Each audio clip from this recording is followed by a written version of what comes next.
အားလုံးမင်္ဂလာပါခုတစ်ပတ်ပြောပြမယ့်အကြောင်းအရာကတော့ကျွန်တော်တို့ survey တိုင်းထားတဲ့ point တွေကို civil 3D အတွင်းထည့်သွင်းလို့ကျွန်တော်တို့ပုံဆွဲပြီးပြီဆိုတဲ့အချိန်မှာ civil 3D အသုံးပြုတဲ့တကယ်ချင်းတွေနဲ့မျှဝေလို့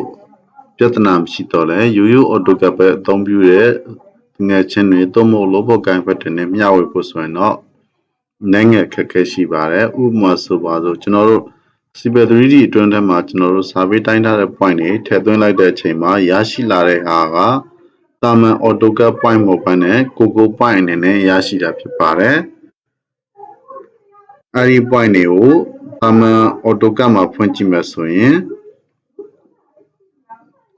ကောင်းကောင်းမွန်မွန်အလုပ်လုပ်မှာမဟုတ်ပါဘူးအဲဒီအတွက်သူတို့နဲ့မျှဝေပေးနိုင်မယ့်နည်းလမ်းလေးတွေကိုစဉ်းစားကြည့်ဖို့လိုအပ်လာပါတယ်အခုကျွန်တော်တို့ဒီထက်မှာအသုံးပြုမဲ့ point တွေထည့်ကြည့်လိုက်အောင်အဲဒီတော့ကျွန်တော်ဒီမှာ home point creation tool ကိုယူပြီးတော့ကျွန်တော်ဒီက import point လေးနဲ့ point ထည့်လိုက်ပါမယ်အရင်ဆုံး point file format ရွေးမယ်ကျွန်တော်တို့အသုံးပြုထားတဲ့ point file format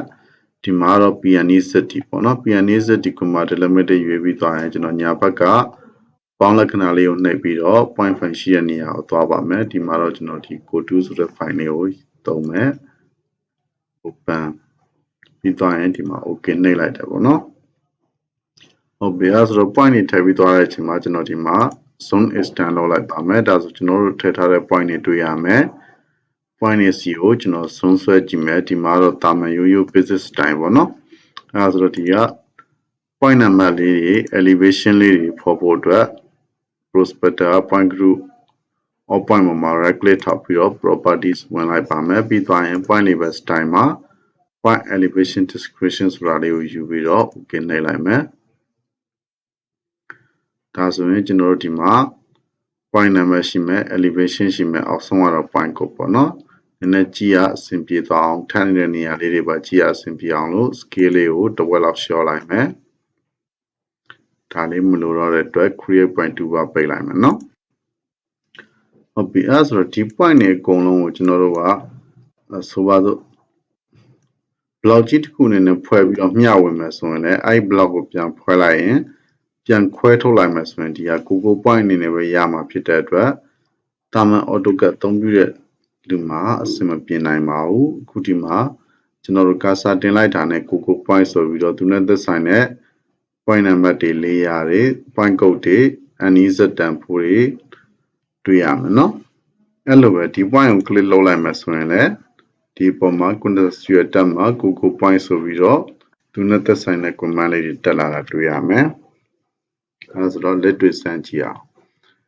ကျွန်တော်တို့ကပထမဆုံး idea ကိုစဉ်းစားမယ်ဆိုပါစို့ဒီ point တွေအကုန်လုံး block ဖွင့်မယ်အဲဒါဆိုကျွန်တော်ဒီမှာ B ဆိုပြီးတော့ block command ယူလိုက်တယ်ပြီးသွားရင်ဒီ point တွေအကုန်လုံးကို select ပေးမယ်ပေါ့နော်အဲဒီတော့ဒီက select option နဲ့အကုန်လုံး select ပေးပြီးတော့ enter ခေါက်လိုက်တယ်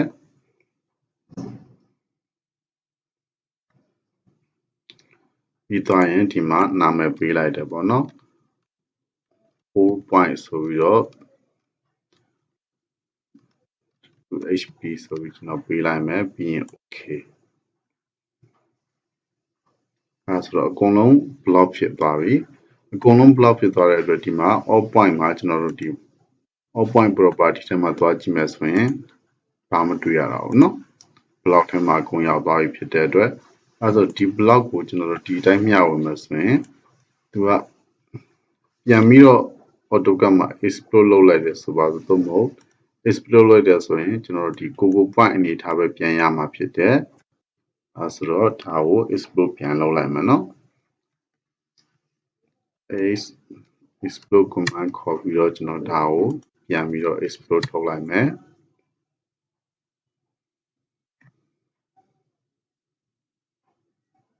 ဒါဆိုရင်ဒီမှာ Google point အနေနဲ့ပဲပြန်ရရှိမယ်เนาะ all point မှာ point တွေပြန်ရောက်လာတာတွေ့ရမယ်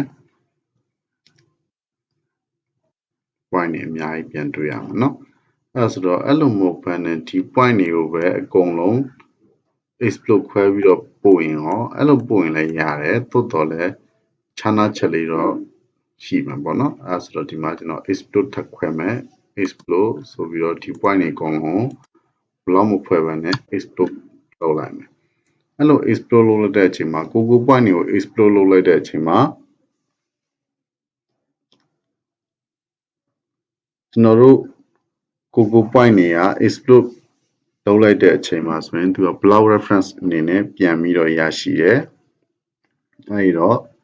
ဆိုပါစို့ဒါဆိုရင်ကျွန်တော်ရုပ်တရက်ကြည့်လိုက်ရင်တော့မသိတာဘူးတိုးတော်လဲ all point group ထဲမှာဆိုရင် property နှိပ်ပြီးတော့ဒီက point list ထဲမှာကြည့်လိုက်မယ်ဆိုရင်ဘာမှမရှိတော့တာတွေ့ရမယ်ပြီးရင်ဒီကျွန်တော်သွားပြီးတော့ click လိုက်တယ်ပေါ့နော်ဒီထိပ်မှာကို point block ပါညာဆိုပြီးတော့ formula တော့ဘူးဒီတိုင်းလေးတော့ select လုပ်လို့ရတယ်တိုးတော်လဲသူက block reference ဖြစ်နေပြီเนาะ cursor လေးတစ်ချက်တင်ထားရင် to tip လေးမှာ block reference လို့ပေါ်လာတာတွေ့ရမယ်ထပ်ပြီးတော့သိချင်တယ်ဆိုရင် right click ထောက်ပြီးတော့ property command မှာသွားကြည့်မယ်เนาะ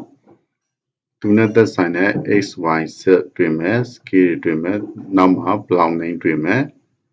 အဲဆိုတော့ဒီမှာ u 1861အစရှိတယ်ပေါ့နော်ဒီဘက်ကဆိုရင်1858အပေါ်တစ်ခုဆိုရင်1810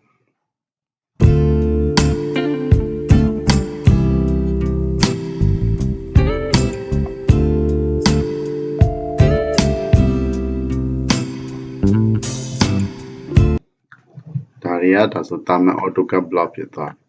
အခုလိုမျှဝေမယ်ဆိုရင်လည်းရပါတယ်တိုးတော်လည်းပို့ပြီးတော့ smart ကြတဲ့နီလန်းလေးပေါ့နော်ဒီမှာဆိုရင်ကျွန်တော်တို့ကသူ့ရဲ့ပိုင်ဆိုင်မှု attribute လို့ခေါ်တဲ့တန်ဖိုးလေးတွေမပါဝင်ဘဲနဲ့ geometry ရမယ်ပြီးရင် miscellaneous ခေါ်တဲ့ name တို့ rotation တို့ block တို့ unit စရှိတဲ့ဟာတွေတွေ့ရမှာပေါ့နော်အဲဆိုဒီထက်ပို့ပြီးတော့ smart ဖြစ်တဲ့နည်းလေးနဲ့မျှဝေချင်တယ်ဆိုရင်တော့ကျွန်တော်တို့ဒီ Civil 3D ရဲ့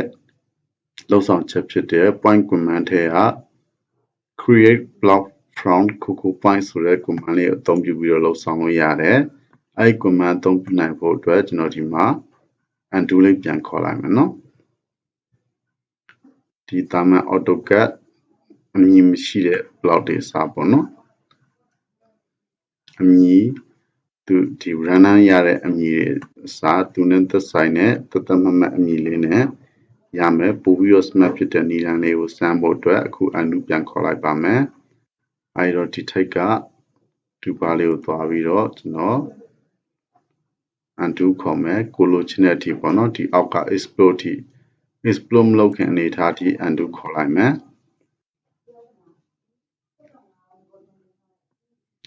ဟုတ်ပြီအဲဆိုကျွန်တော်ဒီမှာ point object တွေပြန်ရလာပြီเนาะ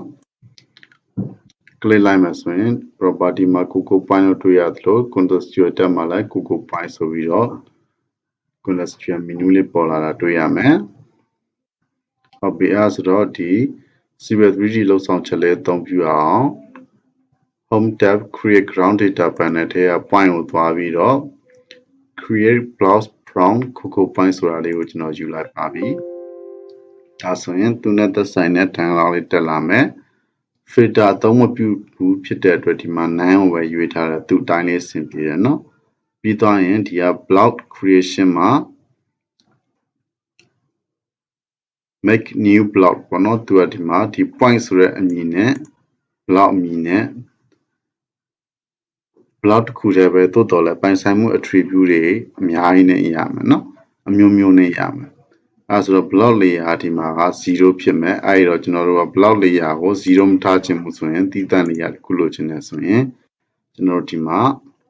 အသစ်ဖွဲ့လိုက်လို့ရတယ်ပေါ့နော်ဆိုပါစို့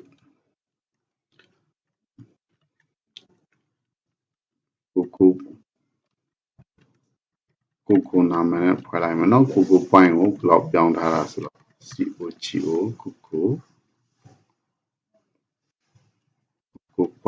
ကိုပြီးလို့ပဲပေးလိုက်မယ်နော် okay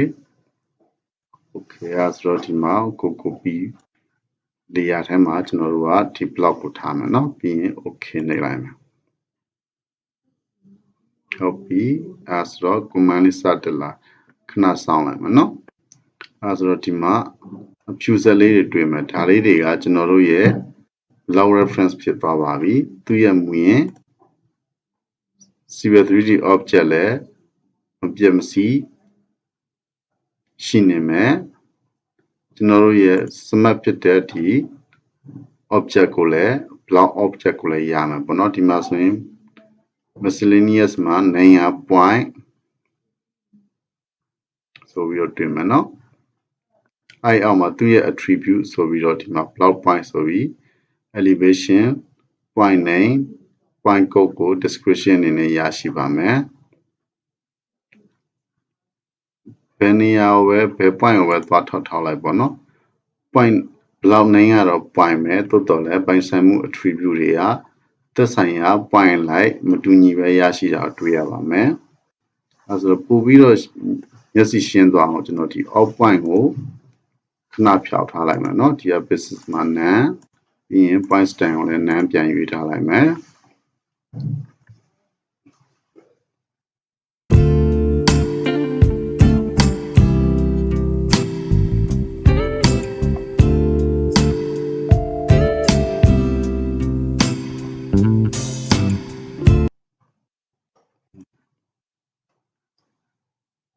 okay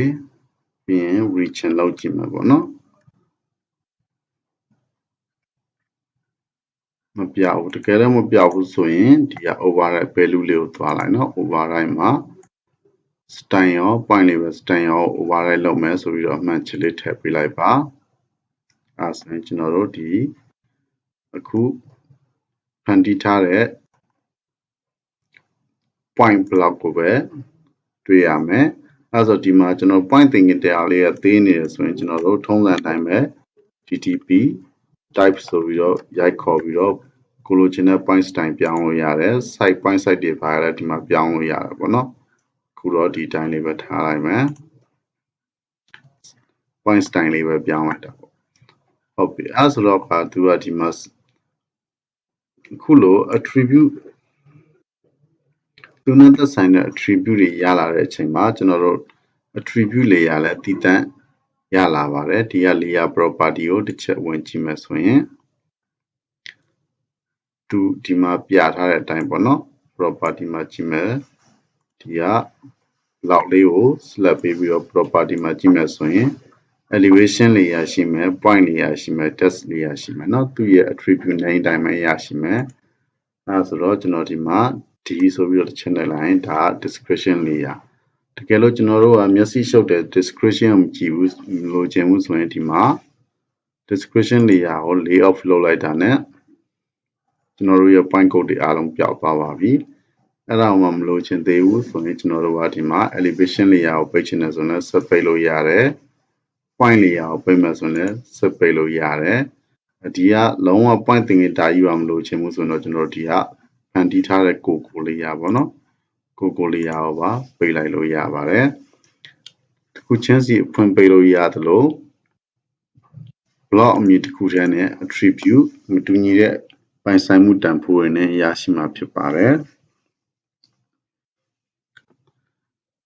ဒါဆိုရင်ပို့ပြီးတော့ smart ကြတဲ့နည်းလေးနဲ့ကိုယ့်ရဲ့မူရင်း data ကိုလည်းမပြတ်မစီမျှဝေလို့ရမှာဖြစ်ပါတယ်လိုအပ်တဲ့အချိန်မှာဒီနည်းလေးအသုံးဝင်နေဆိုရင်မျှဝေရတာအကျိုးရှိတယ်ဆိုရင်ကျင့်တတ်ပါပြီကြည့်ရှုပေးတဲ့အတွက်အားလုံးကိုကျေးဇူးထူးပဲတင်ရှိပါတယ်နောက်တစ်ပတ်တင်မှာလည်းဘယ်လိုအကြောင်းအရာတွေဆက်ပြီးတော့တင်ဆက်ပေးမလဲဆိုတာကိုစောင့်မျှော်ကြည့်ရှုပေးကြဖို့ဖိတ်ခေါ်ပါရစေ